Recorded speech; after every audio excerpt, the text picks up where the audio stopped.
next to a new picture of an old picture. My parents in their 30s on the same beach where we held tonight's reception. The feed has already tried to immortalize my wedding. More than a dozen pictures were uploaded earlier tonight. None of our guests yet aware that forever lasted only 6 hours. Aunt Linda with a close-up of her place setting, floating candles in decorative basins etching light onto the calligraphy. My mother with a picture of us during the first look. The New England winter sun as bright as an operating room. Bex with an overly filtered image of herself and her husband, Greg, and a variation of the caption I've seen so many times before. My best friend married her best friend. My father-in-law with the first dance. A frozen sway to Van Morrison in the Ocean House's ballroom, buttons curving up the back of my dress like an external spine. My best friend, Virginia, with nothing, because we weren't speaking. After what happened at the wedding, I wasn't sure when we'd talk again. I almost texted her an hour ago when I walked into the honeymoon suite. But then I remembered. The spontaneous amnesia is similar to waking up in a new place disoriented, the contours of the unfamiliar room swimming to remind me I'm no longer home. I scroll and zoom and squint until my eyes hurt, then go to my own page. Over the last year, I attended so many weddings and wedding-adjacent events that the nights began to congeal. But thumbing back, images are not themselves, become singular and inevitable. I avoided posting too many posed pictures of us as a couple, thinking it would make me look cliché. Or was my reluctance a clairvoyant guard against the future? Subconscious breakup insurance.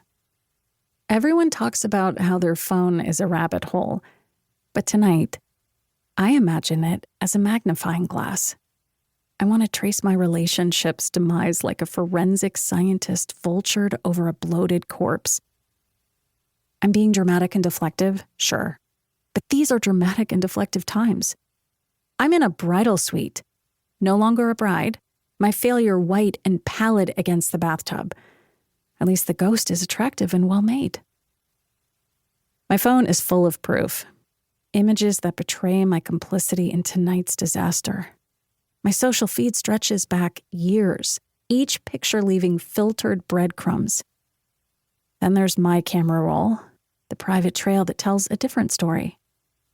I often click on these two squares, the drab gray camera, the bright pink and orange people, when I'm bored enough to flip through the past in my pocket.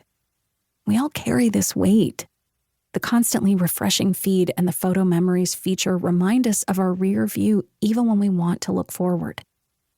I click on a post I put up a year ago. On the day I moved into the apartment with Virginia, a sunset over Park Avenue, the citrus sky saturating with fiery streaks. Despite the image, that day marked the rising, not the setting of the strangest year of my life. The bright start of an arc that could only end in darkness. I lean back toward the brass faucets and scroll. Chapter 1. January. 13 months earlier. Callie me maybe. Uptown girls. City emoji. I moved into 1100 Park Avenue on a rainy Thursday. Yellow caps sluicing curves of water onto the sidewalk like a screen grab from a film set in the big city, still gleaming through a spew of liquid shit.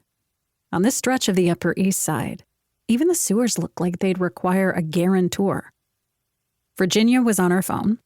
Mimi, who had finally convinced me to stop calling her Mrs. Murphy, was holding a box of croissants from what she claimed was the best bakery in Manhattan, expertise earned from her glory days in her 20s when she rented a place a few blocks from this 3-bedroom apartment she now owned, both of which were only an hour from her primary residence in Connecticut, where the taxes were lower, square footage was higher, and you didn't have to launch a political campaign to get your kid into preschool.